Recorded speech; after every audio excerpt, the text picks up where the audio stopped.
வணக்கம், நம்ம Shabtheena. Welcome back to Shabtheena's kitchen. இன்னைக்கு எந்த ஊருக்கு வந்துருக்குன்னா திருச்சியில் தான் இருக்கும். திருச்சியில் எங்கே வந்துங்கன்னா துறையூர் சொல்லி ஒரு ஊருக்கு வந்திருக்கோம். இங்கே பார்த்தீங்கன்னா நம்ம ட்ரெடிஷ்னலாக பார்க்குற அந்த ரெசிபி பார்க்க போகிறோம். நாங்கள் 50 வருஷமாக செஞ்சுக்கிட்டு இருக்கோம்.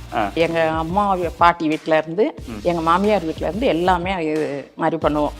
அது வந்து கம்மஞ்சாதத்துக்கு ஏற்ற குழம்பு. அது மட்டும் இல்லை, இன்னொரு முக்கியமான விஷயம், நம்மளோட ஷப்தீனாஸ் கிச்சனோட யூடியூப் ஃபாலோவர்ஸ், நம்மளோட ஃபாலோவர்ஸோட வீட்டு தான் இன்றைக்கி வந்திருக்கேன். அவங்க ரொம்ப நாளாக நம்மகிட்ட பேசிட்டு இருந்தாங்க, நீங்கள் வாங்க நம்ம வீட்டு சைடில் ஏகப்பட்ட ரெசிபிகள் இருக்குது, இது எங்கள் ஊர் சைடில் மட்டும் தான் அதிகமாக பண்ணுவாங்க அப்படி சொல்லி சொன்னாங்க. ஸோ அந்த ரெசிபி நம்ம கேட்டு தெரிஞ்சுக்க போகிறோம். அந்த ரெசிபியோட பேர் என்னென்னா புளிக்குழம்பு. இந்த புளிக்குழம்புனா நம்ம ரெகுலராக பண்ணுற புளிக்குழம்பு இல்லை, இது டோட்டலாக வேறு. அதாவது இந்த துவரம்பருப்பும் அரிசியும் போட்டு நல்லா அலசி அதுக்கப்புறம் உடனே வடிகட்டி அதை காய வச்சு, அது காயினா கொஞ்சம் லைட்டாக ட்ரை ஆன பிறகு மிக்சியில் அரைக்கிறாங்க. அது என்ன மாதிரி பக்குவத்தில் அரைச்சி அந்த பவுடரை வந்து இந்த குழம்புல போட்டு கம்ப்ளீட் பண்ணுறாங்க. அது மட்டும் இல்லை, நாட்டு காய்கறிலாம் போட்டு புளி தண்ணி போட்டு நல்லா சூப்பரான ஸ்டைலில் பண்ணுறாங்க.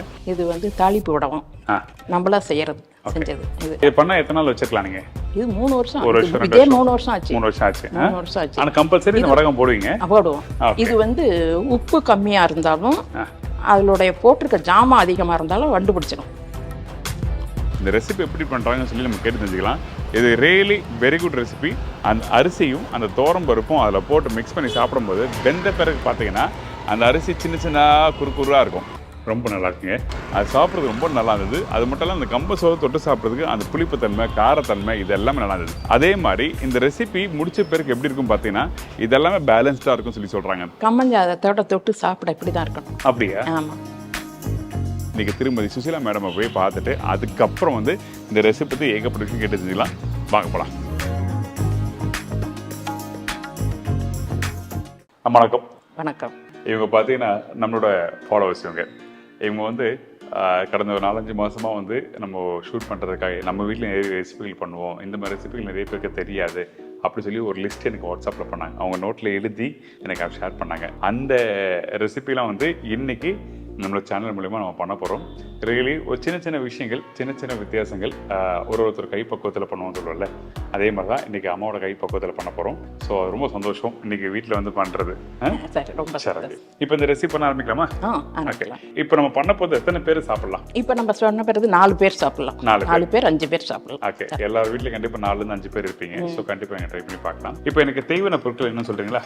சொல்கிறேன். சரி, ஓகே. மொச்சை 50 கிராம், பச்சரிசி 3 ஸ்பூன், துவரம்பருப்பு 1 ஸ்பூன், கடுகு 1 ஸ்பூன், சின்ன வெங்காயம் 50, ஜீரகம் 1 ஸ்பூன், புளி நெல்லிக்காய் அளவு, தாளிப்பு உடம்பு 1, கொத்தவரங்காய் ஒரு 10, அவரைக்காய் ஒரு 10, கத்திரிக்காய் 3, முருங்கைக்காய் 1 தக்காளி 2, கருவேப்பிலை, கொத்தமல்லி தேவையான அளவு, எண்ணெய் 4 ஸ்பூன், உப்பு தேவையான அளவு, பெருங்காயம் 1 ஸ்பூன்.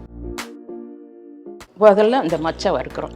வறுத்து வேக வச்சிடணும். அதுக்கப்புறம் எண்ணெய் ஊற்றி கடுகு பெருங்காயம் போட்டு தாளித்து காயெல்லாம் வேக வச்சு மஞ்சத்தூள் இதெல்லாம் போட்டு புளி கரைச்சி ஊற்றி அதுக்கு பிற்பாடு தான் அந்த அரிசியும் இதுவும் நனைச்சி வச்சுருக்கோம் பார்த்தீங்களா, அதை நுணுக்கி அதோட இந்த ஜீரகம் இந்த சின்ன வெங்காயத்தை கலந்து அதில் ஊற்றணும். ஊற்றி கடைசியில் தாளிப்போட தான் தாளிக்கணும். அவ்வளோதான். இந்த மொச்சை போடும்போது எதுக்காக வறுத்து நம்ம வந்து சமைக்கிறோம்? இதுதான் இந்த குழம்போட வாசமே. அப்படியா? ஆமா. இது வந்து ஊற வச்சு போட்டாலும் உங்களுக்கு பச்சை மொச்சை இருக்கு பாத்தீங்களா, அது போட்டாலும் அதை விட இதுதான் வறுத்து போடுறதுதான் இந்த குழம்புக்கே டேஸ்ட். அப்படியா? ஆமா. அதுக்காக தான் இது வறுத்து வேக வைக்கிறது. போட்டீங்களா? போடுங்க. மொச்சை வறுத்து போட்டாதான் அந்த குழம்புக்கே வாசம். இப்போ இது மாதிரி நீங்க மொச்சையை வந்து போட்ட பிறகு எவ்வளவு நேரம் வந்து நம்ம வறுக்க ஆரம்பிக்கணும்? இது வாசம் வரும். ஓகே. வாசம் வரும். அது கொஞ்சம் கலர் மாறி இருக்கு. ஓகே. வாசம் வந்துடும். வாசம் வந்ததையும் எடுத்துடலாம். ஓகே. இப்போ இதுக்கப்புறம் நம்ம தண்ணியில் வேக வச்சிடறோம். ஆமா. இதுலயே இப்போ தண்ணி ஊற்றி அப்படியே வேக வச்சிடலாம். ஓகே. இந்த மாதிரி இது எடுத்துடலாம், தண்ணி ஊற்றிடலாம் அப்படியே. ஓகே. இதில் தண்ணி வந்து எந்த அளவுக்கு ஊற்றணுமா? இதில் சும்மா ஒரு 1/2 லிட்டர் ஊற்றினா போதும். இது வேக வைக்கும் உப்பு போடுவோமா? வேண்டாம். ஓகே. இந்த மொச்சையை வந்து நாங்கள் தண்ணி ஊற்றி வேக வச்சிரோம். சைடில் வந்து நம்ம இதுக்கு தேவையான மசாலாலாம் ரெடி பண்ணாமா? ஓகே. இது குக்கரில் வைக்கணும்னு இல்லை, இதுலேயே வெந்து போயிடும். ஓகே. இப்போ சைடில் அடுத்து நம்ம என்ன பண்ணுறோமா? அடுத்து பச்சரிசியும் துவரம்பருப்பும் ஊற வச்சு தண்ணி ஊற்றி கழுவிட்டு அதை கொஞ்சம் நேரம் ஈரத்தில் வச்சு அதை மிக்சியில் அடிச்சிட்டு வரணும் குருணையா. அது எதுக்காக அது மாதிரி பண்றீங்க, என்ன காரணம்? அதுதான் அந்த குழம்புக்கு தடிப்பு கொடுக்கணும். கடைசியில் பருப்பு கிருப்பு நம்ம எதுவுமே போடுறதில்லை. இந்த அரிசியும் இதுதான் அந்த இதுக்கு திக்னஸ் கொடுக்கும். அதனால தான் இது போடும். இப்போ அடுத்து நம்ம என்ன பண்ணுறோம், இந்த அரிசியும் பருப்பையும் மிக்சியில் நடத்திட்டு வரோம். ஓகே, இது ஊற வச்சது கழுவி இதுனதையும் அப்படியே உடந்து போச்சு. இதை வந்து மிக்சியில் போட்டு நடத்திக்கிட்டு வரணும். ரவை மாதிரி உடச்சிக்கிட்டு வரணும். ஓகே, இது எவ்வளோ நேரம் ஊற வைக்கிறீங்க? சும்மா நம்ம சமையல் பண்ணுறப்ப போட்டு இதுனா போகிறோம். ஓகே, ஒரு அது உணர்ந்துற வரலாம் தான். ஒரு அரை மணி நேரம் இருந்தாவே போகும். ஓகே, அப்போ தான் அது ரவைக்கு வரும். ரவை பதமாக அரைக்க முடியும். ரவை பதமா? நைஸாக அரைக்கக்கூடாது. நைஸாக அரைக்கக்கூடாது. ஓகே, ரவை பதமாக தான் அரைக்கணும். இப்போ நம்ம பை மிஸ்டேக்காக வீட்டில் பண்ணும்போது நைஸாக அரைச்சிட்டேன், அப்படி குழம்புல போட்டால் என்ன ஆகும்? அப்படியே அது கொலன்னு இருக்கும் அப்படியே. அதனால தான் இது வந்து ரவை மாதிரி அரைக்கணுங்கிறது. ஓகே, சரி, இது அரைச்சலாம். அடுத்தது சின்ன வெங்காயம் ஒரு 10 வெங்காயமும் 1 ஸ்பூன் ஜீரகமும் நடத்திக்கணும். நடத்தி அது நாங்கள் அப்படிதான் சொல்லுவோம் எங்க பாசை. அப்படியா? ஆமா, அதாவது அம்மியில வச்சு நடத்துவோம், நான் தட்டுவோம். இது வந்து இப்போ அம்மி இங்கே இருக்கிறதுனால மிக்சியில் அப்படியே அந்த வெப்பு இதில் போட்டு 1-2 கொண்டு வரும். 1-2. நீங்கள் வீட்டில் அந்த இடிக்கல் இருந்ததுன்னா இடிக்கல் இடிச்சிக்கலாம், இல்லை ஆட்டாங்கல் தான் ஆட்டாங்கல் போட்டுக்கலாம், இல்லை அம்மிக்கல் அம்மிக்கல் போடுங்க. நீங்கள் சின்ன வயசில் பண்ணிருக்கீங்களா? எல்லாமே பண்ணியிருக்கேன். ஆட்டாங்கல்லாம் ஆட்டாங்கலை இப்போ கூட நான் அரைப்பேன். ஓகே, ஏலக்காலாம் நான் இதுலயே இருக்க மாட்டேன். ஏலக்காலாம் அம்மியில தான் நான் இன்னைக்கு அரைக்க மாட்டாங்க. இன்னைக்கு பிஸியா இருக்கிற இதுல அவங்க எல்லாமே எங்க செய்யறாங்க, எல்லாம் வாங்கிக்கிறாங்க. அந்த மொச்சையும் நல்லா வேக வச்சு நல்லா தோல் வெளியில வர மாதிரி நல்லா வேக வச்சு எடுத்தாச்சு. அடுத்தது அதே மாதிரி இந்த அரிசியும் பருப்பும் ரவை மாதிரி மிக்சியில அடிச்சாச்சு. சரி, ஓகே, டன். அப்புறம் அடுத்து வெங்காயம், சின்ன வெங்காயமும் ஜீரகம் 1 ஸ்பூன் வச்சு நடத்தியாச்சு. Okay, done. இப்போ நெக்ஸ்ட் நம்ம என்ன பண்றோமா, எண்ணெய் ஊத்தி காயெல்லாம் வேக வைக்கணும். சரி, தாளிச்சு கொட்டி ஸ்டார்ட் பண்ணிடலாம். இப்போ வந்து தாளிக்க ஆரம்பிக்கிறோம். எண்ணெய் 2 ஸ்பூன் ஊற்றுறேன். என்ன யூஸ் பண்றதுல? இது கடலெண்ணெய், செக்கு கடலெண்ணெய். ஓகே, கடலெண்ணெய் தான். இப்போ இந்த இடத்துல நல்லெண்ணெய் இல்லை வேற என்ன ரீஃபைண்ட் யூஸ் பண்ணலாமா? ஊற்றலாம். சரி, ஓகே, டன். அடுத்தது இப்போ 1 ஸ்பூன் கடுகு போட்டிருக்கோம். கடுகு போட்டு நல்லா பொரிஞ்சு வருது. அடுப்பு ஃப்ளேம் கம்மி பண்ணுமா? அப்படி கம்மி பண்ணணும். சரி, ஓகே, கம்மி பண்ணிட்டேன். அடுத்து பெருங்காயம் போட்டுக்கலாம். பெருங்காயத்தூள் ஸ்ட்ரைட்டாகவே போட்டுரும். சரி, ஓகே. இதுக்கப்புறம் கருவேப்பிலை கொஞ்சம், சின்ன வெங்காயம். ஓகே, இதுக்கப்புறம் இப்போ அந்த காயெல்லாம் எல்லாம் போடுறோமா? ஓகே, இதில் வந்து பார்த்தீங்கன்னா இந்த கொத்தவரங்காய், கத்திரிக்காய், அவரைக்காய், தக்காளி எல்லாம் வச்சிருக்கோம். 3 பச்சை மிளகாய் எல்லாம் கரெக்டாக அந்த 10 நம்பர் 4 நம்பர் எடுத்து வச்சிருக்கீங்களா? ஆமாம், ஆமாம். ஓகே, கொத்தவரங்காய். ஓகே, அந்த தாளிப்புலாம் போட்ட பிறகு கட் பண்ணி வச்சிருக்க அந்த காய்கறி எல்லாத்தையும் போட ஆரம்பிக்கிறோம். ஓகே, இதுல வேற என்ன காய்கறிலாம் போடலாம்? உருளைக்கிழங்கு அந்த மாதிரிலாம் போடலாம்? அதுல வேண்டாம். இதுதான் போடுவீங்க? இதுதான் நாட்டுக்காய் தான். இதுல போடணும்னா சக்கரவள்ளி கிழங்கு ஒரு துண்டு போடலாம். சக்கரவள்ளி கிழங்கு போடலாம். மற்றபடி எதுவும் இது எல்லாமே நாட்டு காய்கறி மட்டும் தான் போடுறது. ஓகே, தக்காளியும் போட்டுருமா? கொஞ்சம் வதங்கினது. ஸோ அந்த தாளிப்போட இந்த காயை நல்லா வதக்க ஆரம்பிக்கிறோம். ரைட்டா? ஆமாம். ஓகே, இந்த கொத்தவரங்காய் அப்போ தான் கொஞ்சம் நல்லா வேகும். ஓகே, பொரியலுக்கே கூட பொடியாக அரிஞ்சு எண்ணெயில் 1 ஸ்பூன் வணக்கிட்டு போட்டிங்கன்னா அப்படியே பஞ்சாக வெந்துடும். டேஸ்ட்டாகவும் இருக்கும் கொத்தவரங்காய் பொரியல். ஆமாம். Okay, okay, okay. நாங்கள் வந்து அந்த நாளையில் இந்த குழம்புக்கு தக்காளியே போட மாட்டோம். இப்போ எல்லாம் தக்காளி போடுறாங்க. ஏன்னா புளிப்பே கம்மியாக தான் போடுவோம். அதை இப்போ எல்லாம் அந்த நாகரிகம் வளர வர தக்காளி கொஞ்சம் சேர்த்துக்கிறாங்க. அதனால தக்காளி போடுறீங்க. ஆனால் அந்த காலத்தில் தக்காளி போட மாட்டோம். சரி, ஓகே. தக்காளி சின்ன தக்காளி 2. சரி, நாட்டு தக்காளி தான் போட்டிருக்கீங்க. நாட்டு தக்காளி. ஓகே, அதனால புளி ரொம்ப கம்மியாக ஊற்றினா வைப்போம். ஸோ இந்த மாதிரி எல்லா காய்கறி போட்டு குழம்பு முடிச்ச பிறகு கம்பன் சோறு வச்சு நீங்க குடிப்பீங்க. ஆமா, சுட சுட. என்ன வேணும்? இது தண்ணி எடுங்க.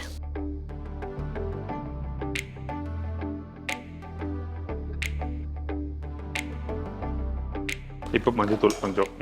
மஞ்சத்தூள் வந்து கிருமி நாசினி, கலர் கொடுக்கும். அதுக்கப்புறம் பார்த்து தான் போடுவீங்க, அதிகமாக போடக்கூடாது. ஆமாம், ஆமாம், போதும். இதுலயே மஞ்சத்தூள் இல்லாத இதே கிடையாது, உணவே இல்லை. இல்லை, எந்த சமையல் எடுத்தாலும் மஞ்சள் இல்லாத சமையல் இருக்காது. கிடையாது. நல்ல விஷயம். ஓகே, இதுக்கு ஒரு காய்க்கு தகுந்த மாதிரி கொஞ்சம் உப்பு போடலாம். கொஞ்சம் உப்பு காய்க்கு மட்டும். அப்புறமே இதுக்கு போட்டுக்கலாம். இந்த மொச்சையும் அதில் போட்டுடலாம். சரி, வெந்தாலும் அதோட சேர்த்து நல்லா வேகும். வெந்த மொச்சையோட தண்ணியோட போட்டுடலாம். Okay, ton.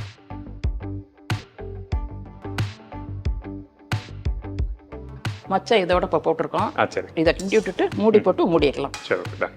காய் எல்லாம் வேகும். அப்போ உங்களுக்கு ஒரு மூடி வேணும்ல? ஆமாம். இந்தாங்க, இட்லி தட்டு.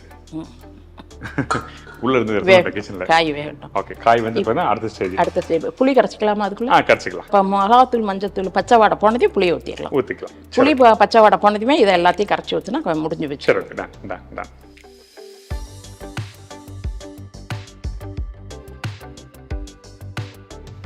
காய் வெந்திருக்கும், எடுத்துடலாம். சரி ஓகே, வெந்துருச்சு. ஓகே, கொத்தரங்காய் வந்தாவே எல்லா காயும் வந்துடும். இன்னொன்று இந்த தண்ணி இருக்குல்ல, அதை வடிகட்டி சாப்பிட்டாலும் நல்லது இல்லை? ஆமாம், ஒரு சூப்பாகவும் சாப்பிடலாம். சூப்பு இன்னைக்கு வந்து சூப்புன்னு சொல்லிட்டு என்ன பண்ணுறேன்னா, அந்த தண்ணியில் கார்ன்ஃப்ளவரை போட்டு நிறைய பேர் கொடுத்துறாங்க. கொஞ்சமாக லைட்டாக போடலாம், ஆனால் நிறைய பேர் திக்காக சாப்பிடணும்னு சொல்லிட்டு அப்படி பண்ணிடுறாங்க. அது வேஸ்ட். அது இந்த மாதிரி நல்லா காய்கறி வேக வச்சு நீங்கள் தண்ணி குடித்தாலே ரொம்ப நல்லாயிருக்கும். அந்த காய் எடுத்தீங்கன்னா அவ்வளோ ஸ்ட்ரென்த்து. நம்ம எக்ஸஸாக இருந்தாலும் நம்ம எடுத்து வச்சு நீங்கள் சூப்பாவோட கன்வெர்ட் பண்ணி சாப்பிடலாம். ஆமாம், ஓகே. எனக்கு அடுத்தது கொத்தமல்லி தூளும் மிளகாத்தூளும் கொடுங்க. சரி ஓகே. மல்லி வந்து உங்களுக்கு பித்தத்துக்கு ரொம்ப நல்லது. இது சாம்பாரில் போட்டால் வாசமாகவும் இருக்கும், திக்கும் கொடுக்கும், திக்னஸ் ஆகும். ஓகே. இன்னொன்று வந்து இந்த பித்தத்துக்கு சாப்பிட்டா நல்லது சொல்லுவாங்கல்ல? ஆமாம், இது அதனால தான் சுக்கோட இதை கலந்து டீ தூள் போடுவாங்க. டீ தூளுக்கு யூஸ் பண்ணுவாங்க. சுக்கு, மல்லி, டீ தூள் போட்டு குடிப்பாங்க. ஆமாம், மிளகு, அதில் வந்து பட்டை, கிராம்பு, நான் எல்லாம் செய்வேன். சுக்கு எல்லாமே இடித்து நான் தனியாக தான் வச்சுருக்கேன். சுக்கு காப்பி, மிளகாத்தூள் 1 ஸ்பூன். இப்போ இந்த மாதிரி ரெசிபிகளை பண்ணிட்டு இருக்க பாருங்களேன். நம்மளோட பழமையான ரெசிபி கிட்ட க்ளோஸ் டு 50 to 60 இயர்ஸாக பண்ணுற அந்த ரெசிபி இவங்க ஷேர் பண்ணுறாங்க. இவங்க நம்மளோட ஃபாலோவர்ஸ் தான். அந்த மாதிரி உங்கள் வீட்டு சைட்லேயும் யாராவது இந்த மாதிரி ரெசிபி இருக்குது, ஆனால் யாருக்குமே தெரியாது, நம்ம வீட்டு சைடில் மட்டும் தான் இருக்கும், அப்படி யாரும் நினச்சிங்கன்னா டெஃபினட்டாக வந்து கமெண்ட் செக்ஷனில் கொடுங்க. அப்படின்னா இன்ஸ்டாகிராம்லேயோ ப்ரைவேட் மெசேஜ் அனுப்புங்க. கண்டிப்பாக உங்களுக்கு வந்து நான் கான்டாக்ட் பண்ணுவேன், உங்களை தேடி வருவோம், உங்கள் வீட்டில் நான் சேர்ந்து சமைப்பேன். ஏன்னா இது மாதிரி தெரியாத ரெசிபிகள் கொண்டு வரலாம். இப்போ நம்ம அடுத்தது பார்க்க போகிற ரெசிபி என்னது? நேத்தி வடை. இது வரைக்கும் யாருக்குமே தெரியாது, இந்த சைடில் தான் தெரியும் சொல்லி சொல்கிறாங்க. அந்த ரெசிபி நம்ம பார்க்க போகிறோம். சரி ஓகே, 1 ஸ்பூன் போல். சரி. மல்லி அதிகமாக இருக்கணும், மிளகாத்தூள் கம்மியாக இருக்கும். சரி ஓகே, தேங்க்யூ. இப்போ கிண்டி விட்டுருங்க. சரி ஓகே. ஸோ இந்த காய் வெந்த பிறகு தான் இந்த மிளகாத்தூளும் மல்லித்தூளும் நம்ம யூஸ் பண்ணுறோம். ஆமாம், ரைட்டா? சரி ஓகே. இப்போ இது எதுனது நம்ம புளி தண்ணி ஊற்றிடலாம். ஓகே. என்ன காரணம் காய் வெந்த பிறகு மிளகாத்தூளும் மல்லித்தூளும் போடுறதுக்கு என்ன காரணம்? நம்ம பெரும்பாலும் பார்த்தீங்கன்னா இப்போ நான் வீட்டில் சமைக்கும் போது நீங்கள் எண்ணெயில் பொரிச்சு இது பண்ணுவீங்க. அதான் இது எல்லாமே மைல்டாக தான் இருக்கும். அதனால தான் இது அப்புறம் போடுறது. கொஞ்சமாக காய் வெந்ததுக்கு பிற்பாடு தான் மிளகாத்தூள் கொத்தமல்லி தூள் போடணும். ஏன்னா அதில் காய் வந்து லைட்டாக தான் பிடிக்கணும், ரொம்ப ஏறப்படாது. அதுக்காக இது போட்டதே புளி தண்ணி ஊற்றிடலாம். சரி ஓகே, சரியா? புளி தண்ணி ஊற்றியாச்சு.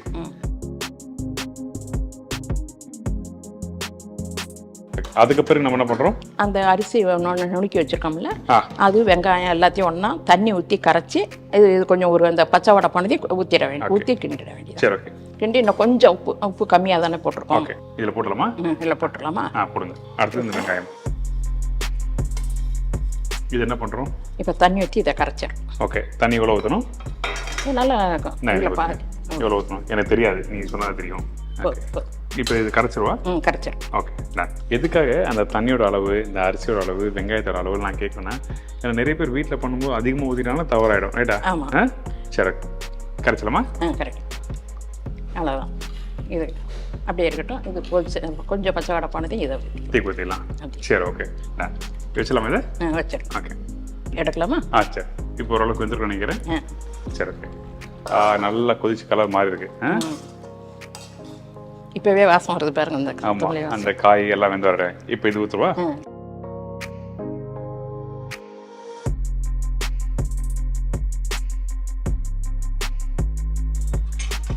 சவுடா எல்லாத்தையும் போட்டாச்சு. கொஞ்சம் உப்பு போடணும். நான் நினைக்கிறேன் இந்த அரிசியும் இந்த தோரம் பருப்பும் போட்டிங்கல்ல, அந்த அரிசி வந்து வெந்த பிறகு வந்து கொஞ்சம் குறுகுறுன்னு இருக்கு நினைக்கிறேன் சாப்பிடும் போது. ரைட்டா? அதுதான். அது நைஸா அரைச்சா வெண்ணெய் மாதிரி ஆயிடும். ஓகே, கொலன்னு ஒரு மாதிரி. அதுக்கு தான் ரவை மாதிரி அரைக்கும். அந்த மாதிரி அந்த சாதம் வெந்த பிறகு கொஞ்சம் அப்படி தெரியும். நோய் அரிசி பக்குவம். இந்தாங்க உப்பு. கெட்டி ஆயிடுச்சு. இன்னும் கொஞ்சம் தண்ணி ஊற்றலாமா? சரி ஓகே. நான் முதல்ல உப்பு போட்டிருக்கோம், இப்போ கொஞ்சமாக உப்பு போடுறேன். ஓகே, திருப்பி உப்பு போடுறோம். அவ்வளோதான். போதும். அது இது வேக வேக திக்காயிடும். ஆனால் திக்காக தான் இருக்கணும் அந்த குழம்பு. அப்படியே? ஆமாம். சரி, அப்போதான் அந்த இதுக்கு தொட்டுட்டு இப்போ கொதிச்ச பிறகு நம்ம தாளிப்பு போட்டால் முடிஞ்சு போச்சு. Okay, done. இன்றைக்கி பார்த்தீங்கன்னா இது மாதிரி பருப்பும் இல்லை அரிசியும் வச்சு மிக்ஸ் பண்ணி பண்ணுறது நான் இல்லை, இது ஃபஸ்ட் டைம் பார்க்குறேன் இந்த ரெசிபி. அதுவும் என்ன ஊர் சொன்னீங்க நீங்கள்? துறையூர். துறையூர் பக்கத்தில் பண்ணுற ஒரு ஃபேமஸான ஒரு ரெசிபி திருச்சி பக்கத்தில். ஸோ கண்டிப்பாக ட்ரை பண்ணி பாருங்கள். இப்போ நல்லா வேகட்டும், கொதி வரட்டும். அதுக்கப்புறம் தாளித்து போட்ட பிறகு நான் டேஸ்ட் பண்ணி பார்க்குறேன். எதோட கம்பு சாதம் தான், கம்பு சாதத்தோட நான் டேஸ்ட் பண்ணி பார்த்துட்டு உங்களுக்கு சொல்கிறேன்.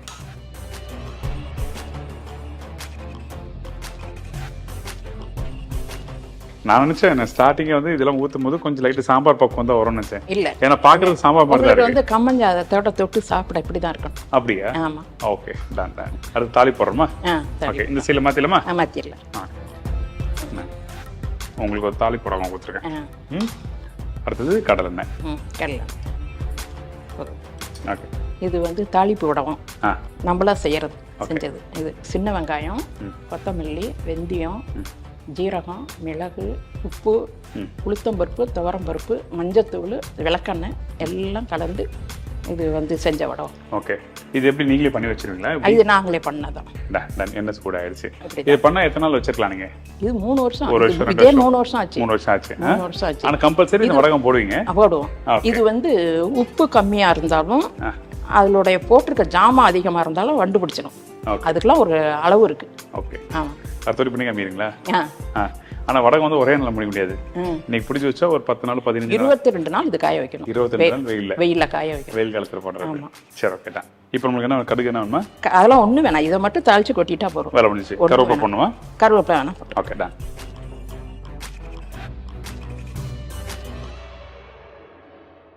கொஞ்சம் கருவேப்பிலை, கொத்தமல்லி தூள் அதுலயே போட்டுக்கலாம். சரி. ஆனா கடைசி தாளிச்சு கொட்டினாலே அது ஒரு தனி ஒரு வாசனை. கருவேப்பிலை நிறைய போடணும் இந்த வடகத்துக்கு. எப்படி? கருவேப்பிலை நிறைய போடணும். போதுமா? இதை இறக்கிடலாம். கொட்டிடலாமா? இறக்கி வச்சிருங்க.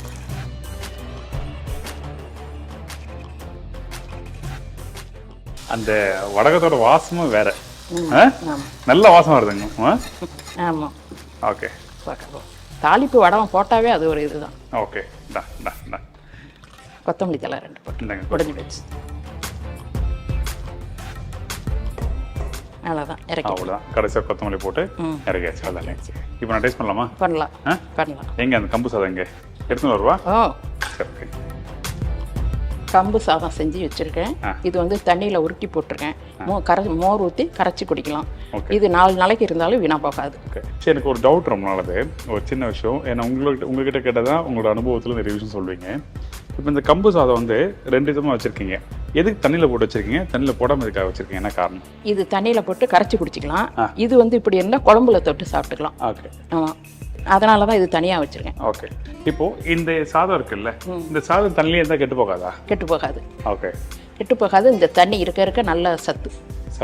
இந்த தண்ணியை ஊற்றி நீங்கள் கரைச்சி குடிக்கலாம். ஓகே, பிடிச்சிருந்தா. இல்லைன்னா அதை ஊற்றிட்டு மோர் ஊற்றியும் கரைச்சி குடிக்கலாம். ஓகே, தட்டு போட்டு வச்சா எப்போ நம்ம எடுத்து குடிக்கலாம். அது ஃப்ரிட்ஜில் வச்சிங்கன்னா 1 வாரத்துக்கு கூட வச்சுக்கலாம். இருக்கலாம். சரி, இது காமிங்க. இது நல்லா வெந்து அப்படியே நல்லா கெட்டியாக இருக்கு. ஆனால் இது வந்து இந்த குழம்புக்கு சரியா இருக்குமா? ஆமாம், சரியா இருக்கு. இப்போ இது சாப்பிடணும், எப்படி சாப்பிட்றது?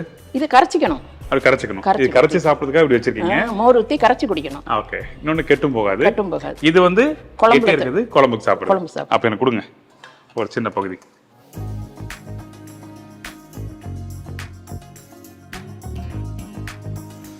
இது மேலே அப்படி ஊற்றுங்க. ஃபர்ஸ்ட் டைம் கம்பு, அப்புறம் பொடி புளிப்பு குழம்பு. பொடி புளி குழம்பு சாப்பிடலாமா? கையில் தான் சாப்பிடணும். இந்த மாதிரி சாப்பிடலாம். ஸ்பூன் சாப்பிட்டா நல்லா இருக்காது. நல்லா இருக்காது. நீங்கள் சொல்கிற மாதிரி இந்த கெட்டி சாதத்துக்கு கெட்டியாக இருந்தால் நல்லா இருக்கும், தனியாக இருந்தால் நல்லா இருக்காது. நல்லா இருக்காது. ஓகே, இந்த குழம்பு இதில் தான் அந்த சாதமே போகணும். அப்படியா? அவ்வளோ இந்த டேஸ்ட்டில்.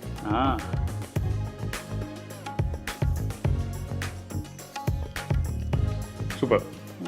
சாதம் கெட்டியாக இருக்குது. இன்னும் குழம்பு அந்த புளிப்பு தன்மைலாம் இல்லை. நீங்கள் சொன்ன மாதிரி ஒரு மைலான புளிப்பு, காரம் கம்மியாக இருக்குது, நல்ல கெட்டியாகவும் இருக்குது. அதே டைமில் வந்து அந்த காயெல்லாம் வந்து நல்லா சாஃப்டாக நல்லா வந்திருக்கு.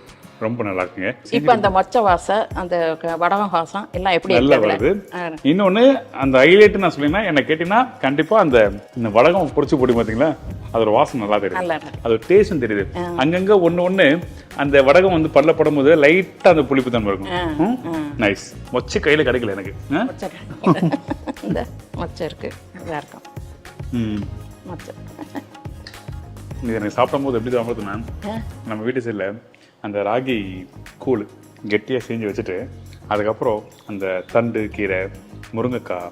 நாங்கள் ராகிக்கு பருப்பு தொகையில் அரைப்பேன். ஓகே, மிளகு போட்டு ஒரே ஒரு மிளகா போட்டு மிளகு போட்டு பூண்டு 4-5 பச்சை மிளகாய் போட்டு தேங்காய் உரப்பல் போட்டு அரைப்போம். துவரம்பருப்பை வறுத்து அருமையாக இருக்கும். கேவர் களிக்கு நான் அதை தான் நிறைய ரெசிபி உங்கள்கிட்ட நான் பண்ண நினைக்கிறேன். கேவர் களிக்கு அதுதான் நாங்கள் செய்வோம். அடுத்த 1 மாதம் நான் இங்கே தங்கணும்னு நினைக்கிறேன். ரைட்டா? தங்குங்க. ரொம்ப நல்லா இருக்குமா? ஃபர்ஸ்ட் கிளாஸாக கொடுத்துருக்கீங்க. அதுவும் பர்டிகுலராக நீங்கள் சொன்ன மாதிரி இந்த வெயில் காலத்தில் சாப்பிடக்கூடிய ரெசிபி அதான் எல்லாமே கம்மியாக தான் இருக்கும். இது ரைஸில் போடணும்னா இன்னும் கொஞ்சம் உப்பு சேர்த்துக்கலாம். சேர்த்துக்கிட்டா தான் நல்லா இருக்கும் காரம். அது மட்டும் இல்லை, இந்த டைமில் இந்த மாதிரி கம்பு சாதம், கம்பு கூழ் இதுக்கு மைல்டாக இருந்தால் தான் நல்லா இருக்கும். இந்த மாதிரி ரெசிபியில் நீங்கள் வீட்டில் பண்ணும்போது கண்டிப்பாக நீங்கள் ஃபீல் பண்ணுவீங்க. அந்த கட்டியாக இருக்க அந்த கம்பு சாதமும் அதுக்கப்புறம் இந்த குழம்பும் நல்லா கெட்டியாக இருக்குது. அந்த டைமில் 2 தொட்டு சாப்பிட்டீங்கன்னா குழந்தைங்க பர்டிகுலராக நல்லா சாப்பிடுவாங்க. ஏன்னா குழந்தைங்க தான் வந்து வேண்டாம் சொல்லுவாங்க. ஆனா இந்த மாதிரி கொடுத்தீங்கன்னா நல்லா சாப்பிடுவாங்க. ஏன்னா காரம் இருக்காது. இன்னொன்னு அந்த குழம்பெல்லாம் கெட்டியா இருக்கு. சேர்த்து சாப்பிடும்போது அது நல்லா இருக்கும். Very good. Thank you so much. உண்மையாவே உங்களை சந்திச்சது எனக்கு பெரிய நன்றி உங்களுக்கு. ஏன்னா நீங்க எனக்கு இதெல்லாம் இல்ல சோமாசி நல்லா இருக்குன்னு சொன்னதுமே எனக்கு ரொம்ப சந்தோஷம். சோமாசி 2 கொடுத்தாங்க, நான் சாப்பிட்டுட்டேன் நானே. ரொம்ப நன்றி. அழகான ரெசிபி சொல்லி கொடுத்தீங்க. Thank you so much. நிறைய பேருக்கு நிறைய ரெசிபி தெரியும், ஆனால் நம்ம கண் முன்னாடியே வந்து தெரியாது. அந்த ரெசிபிகள் ஒரே மாதிரி பண்ணுற மாதிரி தான் இருக்கும். ஆனால் அந்த ரெசிபிகளை இந்த மாதிரி நம்மளோட சேனல் மூலமா வந்து உங்களுக்கு காமிக்கிறேன். அதுக்கு என்ன காரணம், நீங்களும் வீட்டில் ட்ரை பண்ணி பார்க்கணும். அது மட்டும் இல்லை, இந்த ரெசிபி இன்னொன்று டேஸ்ட் பண்ணும்போது நான் சொல்ல மறந்துட்டேன். ரைஸ் போட்டிங்கல்ல, அது முழுசாக பெருசு பெருசாக நினச்சேன். அப்படி இல்லை, ஆனால் அங்கங்கே கொஞ்சம் லைட்டாக அந்த சாஃப்டாக வெந்த பக்கம் இருக்குது. ரொம்ப நல்லா இருக்குது. ஸோ கண்டிப்பாக ட்ரை பண்ணி பாருங்கள். அது மட்டும் இல்லை, கூடிய சீத்தில் வந்து இவங்க வந்து ஒரு சேனல் ஆரம்பிக்க போகிறாங்க. நாங்கள் சும்மா பேசிட்டு இருக்கும்போது நிறைய ரெசிபி இருக்குது, ஸோ இவங்க ஸ்டார்ட் பண்ணலாம் அப்படின்னு சொல்லி சொன்னாங்க. ஸோ ஆரம்பிக்க போகிறாங்க. அந்த டைமில் நிறைய விஷயங்கள் உங்களுக்கு கிடைக்கும். நன்றிங்கம்மா. வணக்கம். தேங்க்யூ. ட்ரை பண்ணி பார்த்து ஃபீட்பேக் கொடுங்க. இதே மாதிரி இன்னொரு நாள் இன்னொரு ஊரில் ஒரு புது ரெசிபி சந்திக்கிறேன். நன்றி, வணக்கம். See you, bye. Take care. வணக்கம்.